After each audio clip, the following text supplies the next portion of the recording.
ನಮಸ್ಕಾರ ಸ್ನೇಹಿತರೆ, ದಿಶರಾ ವ್ಲಾಗ್ ಚಾನೆಲ್ಗೆ ಇನ್ನೊಮ್ಮೆ ಸ್ವಾಗತ. ನನ್ನ ಕಳೆದ ವಿಡಿಯೋದಲ್ಲಿ ಮನೆಯಲ್ಲಿ ಕಡಿಮೆ ವಸ್ತುಗಳಿದ್ರೆ ಏನೆಲ್ಲ ಪ್ರಯೋಜನ ಅನ್ನೋದನ್ನ ನಾನು ಹೇಳಿದ್ದೆ. ಆ ವಿಡಿಯೋ ನಿಮ್ಗೆ ತುಂಬಾ ಜನರಿಗೆ ಇಷ್ಟ ಆಯ್ತು. ಹಾಗೆ ಕೆಲವರು ಕಾಮೆಂಟ್ಸ್ ಅಲ್ಲಿ ಕೇಳ್ತಾ ಇದ್ರಿ, ನಮ್ಮ ಮನೇಲಿ ಆಗ್ಲೇ ತುಂಬಾ ವಸ್ತುಗಳಿದಾವೆ ಮೇಡಮ್, ನಿಮ್ಮ ಮನೇಲಿ ಆದ್ರೆ ಸ್ವಲ್ಪನೇ ವಸ್ತುಗಳಿರೋದು, ಇರೋ ವಸ್ತುಗಳನ್ನ ನಾವು ಏನ್ ಮಾಡೋಣ ಅಂತ. ಸೊ ಅದರ ಬಗ್ಗೆ ನಾವು ಇವತ್ತು ಸ್ವಲ್ಪ ಮಾತಾಡೋಣ. ಇರೋ ವಸ್ತುಗಳನ್ನ ಹೇಗೆ ಕಡಿಮೆ ಮಾಡೋದು ಹಾಗೂ ಮನೇಲಿ ಇರೋ ಜನರಿಗೆ ಬೇಜಾರಾಗದೆ ಇರೋ ರೀತಿ ಅದನ್ನ ನಾವು ಹೇಗೆ ಮ್ಯಾನೇಜ್ ಮಾಡೋದು ಅನ್ನೋದನ್ನು ಕೂಡ ಇವತ್ತಿನ ವಿಡಿಯೋದಲ್ಲಿ ತಿಳಿಯೋಣ. ಮೊದಲನೇದಾಗಿ ಏನಪ್ಪಾ ಅಂದ್ರೆ, ಇರೋ ವಸ್ತುಗಳನ್ನ ನೀವು ತೆಗೆದಾಕಕ್ಕೆ ಹೊರಟಿದ್ದಂಗೆ ಫಸ್ಟ್ ಮನೇಲಿ ಬರೋ ಕ್ವಶನ್ ಏನಂದ್ರೆ, ನಿಮ್ಗೆ ದುಡ್ಡಿನ ಬೆಲೆ ಗೊತ್ತಿಲ್ಲ, ಯಾವತ್ತಾರು ಒಂದಿನ ಪ್ರಯೋಜನಕ್ಕೆ ಬೇಕಾಗತ್ತೆ, ಅದನ್ನ ಹಾಗೆ ಇಡೋಣ ಅನ್ನೋದು ಸಹಜನೇ ಕೂಡ. ಅವರು ತುಂಬಾ ಖರ್ಚು ಮಾಡಿ ಅದನ್ನ ತಗೊಂಡಿರ್ತಾರೆ, ಹಾಗೆ ಮಾತಾಡೋದ್ರಲ್ಲಿ ತಪ್ಪೇನೂ ಇಲ್ಲ.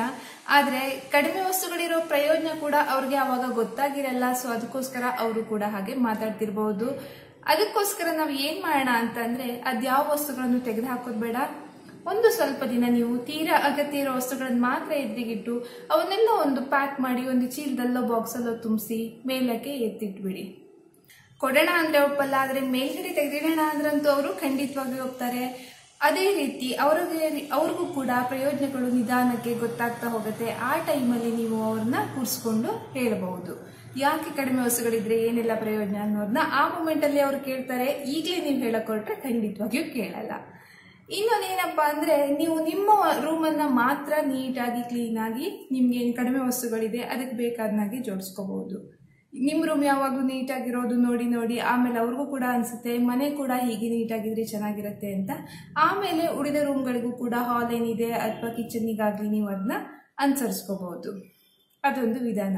ಇದು ಯಾರಿಗಪ್ಪ ಅಂದ್ರೆ, ಮನೆಯಲ್ಲಿ ತೆಗೆದುಹಾಕಕ್ಕೆ ಒಪ್ಪದೇ ಇರುವಂತ ಜನಗಳಿಗೆ ನಾನು ಈ ಉಪಾಯನ ಹೇಳ್ತಾ ಇರೋದು. ಇನ್ನು ಕೆಲವೊಂದಿಷ್ಟು ಜನರು ಇರ್ತಾರೆ, ಯಾವ ತರ ಅಂತ ಅಂದ್ರೆ, ಅವರು ನಿಮ್ಗೂ ಕೂಡ ಮಾಡಕ್ಕೆ ಬಿಡಲ್ಲ ಅಂತಾರೆ. ಅಂತ ಟೈಮಲ್ಲಿ ನಾವು ಏನು ಮಾಡಕ್ಕಾಗಲ್ಲ. ಆ ಟೈಮಲ್ಲಿ ಏನಪ್ಪಾ ಮಾಡೋದು ಅಂದ್ರೆ, ಇವಾಗ ಒಂದು 50 ಸೀರೆಗಳಿರುತ್ತೆ, ನೀವು ತೆಗೆದು ಹಾಕ್ತೀನಿ ಅಂತ ಹೊರಟ್ರೆ 4 ಸೀರೆ ಇಟ್ಕೊಳ್ತೀನಿ ಅಂದ್ರೆ ಅವ್ರು ಒಪ್ಪಲ್ಲ. ಆ ಟೈಮಲ್ಲಿ ಏನ್ ಮಾಡಬಹುದು ಅಂದ್ರೆ, ನೀವು ನೆಕ್ಸ್ಟ್ 3 ತಿಂಗಳಿಗೆ ನಾನು ಇದಿಷ್ಟು ವಸ್ತುಗಳನ್ನ ಉಪಯೋಗಿಸ್ತೀನಿ, ಅದಾದ್ಮೇಲೆ ಇನ್ನು 3 ತಿಂಗಳಿಗೆ ಇನ್ನಷ್ಟು ವಸ್ತುಗಳನ್ನ ಉಪಯೋಗಿಸ್ತೀನಿ ಅಂತ ಆ ತರ ರೊಟೇಷನ್ ಸಿಸ್ಟಮ್ ಅಲ್ಲೂ ಕೂಡ ನೀವು ಉಪಯೋಗಿಸಬಹುದು. ಒಂದು 3 ತಿಂಗಳಿಗಾಗುವಷ್ಟು ಸೀರೆನ ಬಟ್ಟೆನ ಎತ್ತಿಟ್ಕೊಳ್ಳಿ, ಮಿಕ್ಕಿದನ್ನೆಲ್ಲ ಎತ್ತಿಡಿ. ಅದು 3 ತಿಂಗಳ ಆದ್ಮೇಲೆ ಅದನ್ನ ಆಮೇಲೆ ನೀವು ಇನ್ಯಾರಿಗಾರು ಕೊಟ್ಟು ನೆಕ್ಸ್ಟ್ 3 ತಿಂಗಳಿಗೆ ಅಂತ ಇಟ್ಟಿರೋ ಬಟ್ಟೆಗಳನ್ನು ಕೂಡ ನೀವು ಉಪಯೋಗಿಸಬಹುದು. ಆ ರೀತಿಯಲ್ಲೂ ಕೂಡ ನೀವು ಅದನ್ನ ಕಡಿಮೆ ವಸ್ತುಗಳ ಪ್ರಯೋಜನವನ್ನ ಪಡ್ಕೋಬಹುದು. ಇನ್ನೊಂದೇನಪ್ಪಾ ಅಂದ್ರೆ, ಮೇನ್ ಆಗಿ ಮನೆಯಲ್ಲಿ ಕೆಲವೊಮ್ಮೆ ನಾವು ಏನೆಲ್ಲ ವಸ್ತುಗಳನ್ನ ತಕ್ಷಣಕ್ಕೆ ತೆಗೆದುಹಾಕಬಹುದು. ಎಲ್ಲರೂ ಒಪ್ಪದೆ ಇದ್ದಾಗ್ಲೂ ಕೂಡ ನಾವು ಕೆಲವೊಂದು ವಸ್ತುಗಳನ್ನ ಕಡಿಮೆ ಮಾಡೋದಕ್ಕೆ ಸಾಧ್ಯ. ಆ ತರದ ವಸ್ತುಗಳು ಯಾವ್ದಪ್ಪ ಅಂದ್ರೆ, ಈ ಎಕ್ಸ್ಪೈರಿ ಆಗಿರೋ ಪ್ರಾಡಕ್ಟ್ ಗಳೇನಿರುತ್ತೆ, ಕೆಲವೊಂದು ಔಷಧಿಗಳು ಅದರದ್ದು ಎಕ್ಸ್ಪೈರಿ ಡೇಟ್ ಮುಗ್ದೋಗಿರುತ್ತೆ, ಆದ್ರೂ ಕೂಡ ನಾವು ಜೋಡಿಸಿಟ್ಟಿರ್ತೀವಿ. ಇನ್ನು ಕೆಲವು ಹರಿದೋಗಿರೋ ಬಟ್ಟೆಗಳು, ಹಳೆ ಚಪ್ಪಲಿಗಳು, ಅಥವಾ ಇನ್ನು ಕೆಲವೊಂದಿಷ್ಟು ಹಾಳಾಗಿ ಮುರಿದಿರೋ ಕುರ್ಚಿಗಳು, ಯಾವುದೋ ಒಂದಿಷ್ಟನ್ನ ನಾವು ಯಾವಾಗ್ಲಾದ್ರೂ ರಿಪೇರಿ ಮಾಡ್ಸೋಣ ಅಂತ ಇಟ್ಟಿರ್ತೀವಿ. ಅಂತವನ್ನೆಲ್ಲ ನಾವು ಖಂಡಿತವಾಗಿ ತೆಗೆದು ಹಾಕಬಹುದು. ಇನ್ನೊಂದೇನಪ್ಪಾ ಅಂದ್ರೆ, ಇವಾಗ ಒಂದು ಹೊಸ ಮೊಬೈಲ್ ತಗೊಂಡಿರ್ತೀವಿ, ಹಳೆ ಮೊಬೈಲ್ ಅನ್ನ ನಾವು ಹಾಗೆ ಇಟ್ಕೊಂಡಿರ್ತೀವಿ, ಯಾವತ್ತಾರು ಬೇಕಾಗತ್ತೆ, ಸರ್ವಿಸಿಂಗ್ ಕೊಟ್ಟಾಗ ಪ್ರಯೋಜನಕ್ಕಾಗತ್ತೆ ಅಂತ.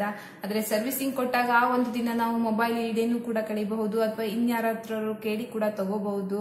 ಹಾಗಾಗಿ ಯಾವತ್ತಾರು ಬೇಕಾಗತ್ತೆ ಅನ್ನೋ ವಸ್ತುಗಳನ್ನ ದಯವಿಟ್ಟು ಇವತ್ತೇ ಜೋಡಿಸಿಡಕ್ ಹೋಗ್ಬೇಡಿ. ಹಾಗೊಂದ್ ವೇಳೆ ಒಪ್ಪಲೇ ಇಲ್ಲ ಅಂತಂದ್ರೆ ಮಾತ್ರ ಅದನ್ನ ಸ್ಟೋರ್ ರೂಮ್ ಅಲ್ಲಿ ಇಡಿ.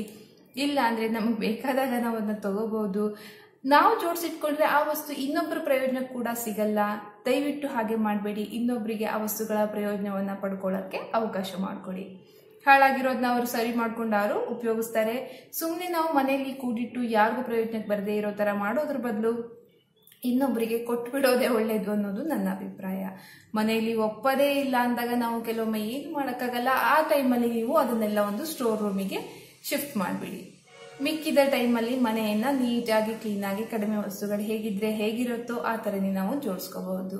ಇನ್ನು ಕೆಲವೊಂದಿಷ್ಟು ವಸ್ತುಗಳಿರುತ್ತೆ, ನಮ್ಗೆ ನಿಜವಾಗಿ ಅದರ ಪ್ರಯೋಜನ ಅವಾಗ ಆಗೋದೇ ಇಲ್ಲ. ಮಕ್ಕಳು ಚಿಕ್ಕವರಾಗಿರುವಾಗ ಒಂದು ಸೈಕಲ್ ತಗೊಂಡಿರ್ತೀವಿ, ಮಕ್ಕಳು ದೊಡ್ಡವರಾಗಿ ಹೈಸ್ಕೂಲ್ಗೋ ಕಾಲೇಜ್ಗೋ ಹೋಗ್ತಾ ಇರ್ತಾರೆ, ಇನ್ನು ಆ ಹಳೆ ಸೈಕಲ್ ಹಾಗೆ ಬಿದ್ದಿರುತ್ತೆ.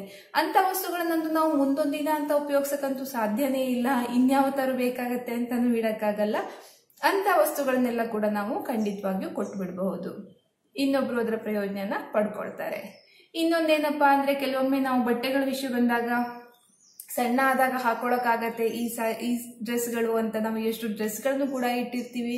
ಆದ್ರೆ ನಾವು ಸಣ್ಣ ಆಗೋಷ್ಟೊತ್ತಿಗೆ ಎಷ್ಟೊಂದು ದಿನಗಳು ಕಳೆದೇ ಹೋಗಿರುತ್ತೆ. ಆವಾಗ ಹೊಸ ಹೊಸ ಬಟ್ಟೆಗಳು ಬಂದಿರುತ್ತೆ. ಈ ಹಳೆ ಇರೋ ಬಟ್ಟೆಗಳನ್ನ ನಾವು ಖಂಡಿತವಾಗಿ ಉಪಯೋಗಿಸಲ್ಲ. ದಯವಿಟ್ಟು ಆ ತರದ ಬಟ್ಟೆಗಳನ್ನು ಕೂಡ ನಾವು ಕೊಟ್ಟು ಬಿಡಬಹುದು. ಹಾಗಾಗಿ ಸಾಧ್ಯವಾದಷ್ಟು ಮಟ್ಟಿಗೆ ನಾವು ಬೇರೆಯವರು ಒಪ್ಪಲ್ಲ ಅನ್ನೋ ಕಾರಣ ನೀಡಿ ಮನೇಲಿರೋ ವಸ್ತುಗಳನ್ನ ಕಡಿಮೆ ಮಾಡ್ಕೊಳ್ಳದೆ ಇರೋದು ಬೇಕಾಗಿಲ್ಲ. ನೀವು ಕೂಡ ನಿಮ್ಮ ಮನೆಯನ್ನ ಕಡಿಮೆ ವಸ್ತುಗಳೊಂದಿಗೆ ಚಿಕ್ಕದಾಗಿ ಚೊಕ್ಕದಾಗಿ ಸುಂದರವಾಗಿ ಇಟ್ಕೋಬಹುದು. ಇವತ್ತಿನ ವಿಡಿಯೋ ನಿಮ್ಗೆ ಇಷ್ಟ ಆಗಿದೆ ಅಂತ ಅನ್ಕೊಳ್ತೀನಿ. ನಿಮ್ಮಲ್ಲಿ ಕೆಲವರ ಸಮಸ್ಯೆಗಳಿಗೆ ಇವತ್ತು ಪರಿಹಾರ ಸಿಕ್ಕಿದೆ ಅಂತ ಅನ್ಕೊಳ್ತೀನಿ. ವಿಡಿಯೋ ಇಷ್ಟ ಆಗಿದ್ದಲ್ಲಿ ಒಂದು ಲೈಕ್ ಮಾಡೋದನ್ನ ಮರಿಬೇಡಿ, ಹಾಗೂ ಹೊಸಬರಾಗಿದ್ದಲ್ಲಿ ಸಬ್ಸ್ಕ್ರೈಬ್ ಮಾಡೋದನ್ನು ಕೂಡ ಮರಿಬೇಡಿ. ಸಿಗೋಣ ಮುಂದಿನ ವಿಡಿಯೋದಲ್ಲಿ. ಅಲ್ಲಿವರೆಗೆ ಧನ್ಯವಾದ.